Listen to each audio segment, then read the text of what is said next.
first verse. 6 days later, Jesus took with him Peter and James and his brother John and led them up a high mountain by themselves. And he was transfigured before them, and his face shone like the sun, and his clothes became dazzling white. Suddenly there appeared to them Moses and Elijah talking with him. Then Peter said to Jesus, "Lord, it is good for us to be here. If you wish, I will make 3 dwellings here, one for you, one for Moses, and one for Elijah." While he was still speaking, suddenly a bright cloud overshadowed them. And from the cloud a voice said, "This is my Son, the beloved. With him I am well pleased. Listen to him." When the disciples heard this, they fell to the ground and were overcome by fear. But Jesus came and touched them, saying, "Get up and do not be afraid."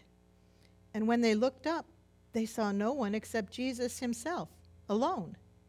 As they were coming down the mountain, Jesus ordered them, "Tell no one about the vision until after the Son of Man has been raised from the dead." This is the gospel of the Lord. Thanks be to God. Please be seated.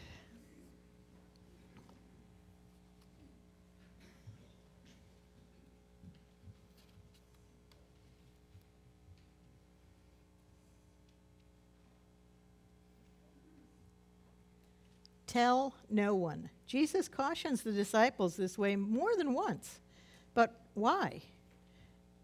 One of the reasons might be because what they've seen just wouldn't make sense to anybody at this time. This vision is nothing like Peter, John, and James have ever seen. And traveling with Jesus, they've already seen a lot. He's healed lepers and blind people, made the lame walk and the deaf hear. He's raised a child that everyone said was dead. And he's walked on water. They've woken him out of a sound sleep so that he can calm wind and waves.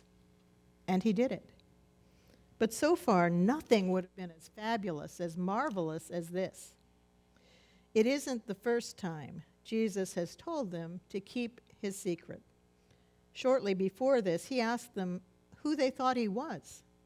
At first they said Elijah or Jeremiah or another prophet. But then Peter says what most of them may have been thinking. "You are the Messiah, the chosen one of God." That Jesus tells them to keep secret as well. We can probably understand both of these don't tell anybody restrictions if we think about it a little while. Messiahs did not last long in first century Palestine. If there had been large, loud talk about Jesus being the Messiah, he probably would have been killed by Rome even earlier than he was. Besides, Jesus wasn't the kind of Messiah that the Jews expected. They believed in a king who would come and lead them with power and warlike strength. Instead, here's Jesus telling people to love their enemies, feed the poor, pray for those who persecute them. This wasn't the kind of talk most Jews expected from the Messiah. Then even when Peter said in front of the whole 11 disciples, the others, Jesus didn't take all of them up on the mountain. Just Peter, James, and John, an even smaller portion of the small group. They were the ones that got to see Jesus, Moses, and Elijah in their shining splendor, and hear the voice of God saying, "This is my beloved. Listen to him." Okay, where have we heard that one before again? Just 6 weeks ago, the second Sunday in the Epiphany season at Jesus' baptism. God is always calling the disciples of Jesus to listen to them and to listen to Jesus. Do they? Do we? I'd have to say we listen to the easy-to-hear stuff, but not always as much to the harder things. Transfiguration is probably one of the stories in the Bible I have the most questions about, and most of them are questions that won't be answered this side of things. The more I learn about it, the less I feel like I know. Before this week, I would have said, that Jesus was transfigured, shining, because he was the Son of God. But then somebody pointed out to me that in Luke's gospel, Moses and Elijah were bright, shining like Jesus. It showed the favor of God and holiness, set-asideness that they all shared. And I have so many other questions. How did the disciples know who was there with Jesus? I mean, it's not, I don't mean to seem rude, but it's not like they had name tags. But it was clear to them that these two great figures of the Jewish faith, Moses and Elijah, were there talking to Jesus. Peter even wants to build them all shelters. And there's another oddity. The fisherman is now talking about building things. He's been following the builder for so long, it seems natural to him. Then they're overshadowed by a bright cloud and heard the voice of God in that cloud. I'm not sure how I'd feel about hearing the voice of God that clearly and directly. I'd have to say, I'm not sure that I've ever heard God's voice that clearly and directly, like a human being speaking to me that I could hear. But some people do. It's not just Peter, John, and James. I've heard people testify that they have heard the voice of God, and it told them things that we would assume God would say.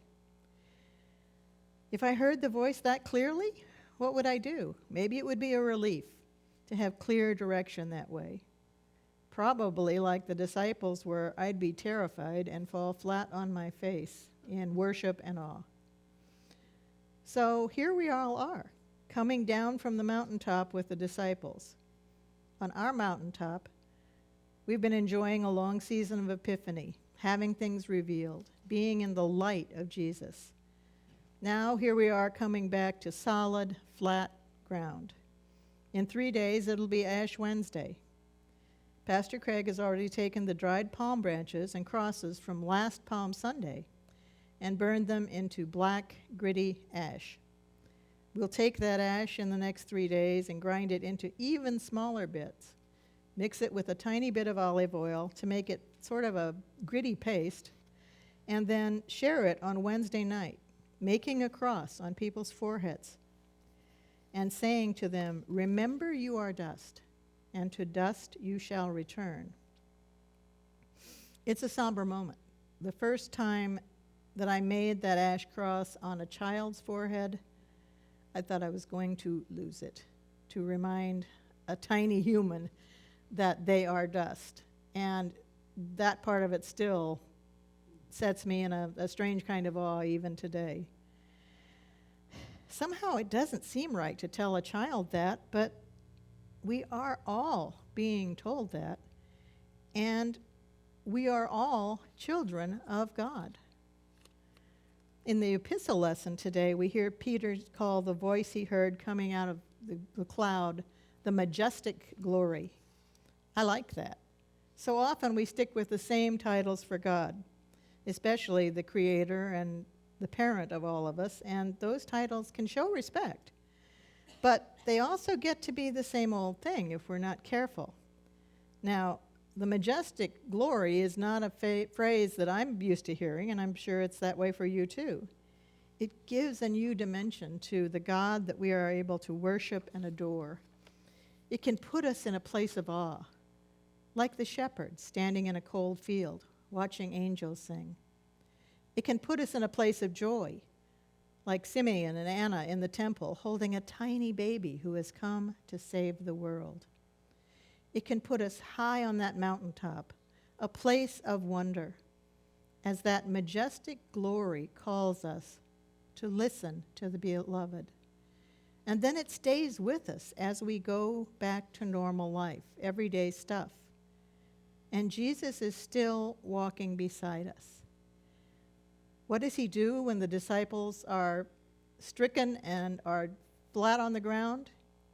It says Jesus touches them and lifts them up and tells them, let's go, let's move, but don't be afraid. Okay.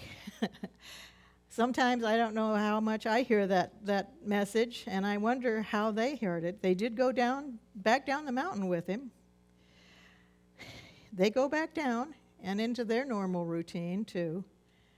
They're back to the life where people are coming to Jesus with their problems and sicknesses and cares, where the disciples are all asking him questions that maybe they don't even like the answers to. The first thing that happens afterward is that a man whose son is an epileptic, who desperately needs the healing that Jesus can give, comes and pleads with Jesus for that healing. And of course, Jesus gives it, and the man's son is restored to health. This is my beloved. Listen to him. We hear it, but do we hear it? I saw an interesting suggestion on Lenten discipline this week. I saw a review of a new book by a writer and author named Jenny Odell called How to Do Nothing, Resisting the Attention Economy. Odell says we need to slow down and occasionally just do nothing. Put down the technology, turn off the music, the TV, all the screens, and just breathe. She's not suggesting this as a spiritual discipline, as a way, though, for all life, everyday life. But several folks that I listen to and follow have taken the ideas in her book and made them into their Lenten discipline for the year. Instead of giving up coffee or chocolate or even a whole category of something like TV or Facebook, Twitter, Instagram, they're choosing an hour a day to do nothing. Without the distraction of all the noise in life, maybe we can listen to him the way the majestic glory is telling us to. We can find that still small voice of God in that hour of doing nothing. It's hard to hear it with all the hum of technology that we have around us most of the time. If you don't think you can do it for an hour, maybe start slowly. Maybe for the first week go 15 minutes, then a little longer, until after a few weeks you've got the whole hour going. Personally, I'm going to start with at least half an hour and see how I can do it. I'm looking forward to seeing what doing nothing will stir up in me, what I'll hear. I don't normally give up a lot of stuff for Lent, but I try to take something on. And taking on nothing or doing nothing appeals to me. Not that it won't be easy, it'll be easy to give up all those things for an hour a day, especially this magic computer in my pocket, the phone. Put it away for a whole hour. If I don't get back to you right away sometime during Lent, you may know that it's my hour of nothing. But these things do have a grip on us. I know they have a grip on me. And maybe that doing nothing will have the allowance to let me do the listening that I need to do. When we have communion later, which we will be doing differently, but I'll get into that then, since we have no choir, we have the worship team, and they have chosen a song that I love that is so Transfiguration Day called Come to the Mountain. And it tells the story of Jesus, James, and John up on the mountain in that cloud. And I love the refrain of it. Come to the mountain to see the light. Come to the mountain to hear God's word. Go to the valley. It is your home. Go to the valley to serve the Lord. May we all be headed toward the valley between now and Wednesday and be in service to the majestic glory. Amen.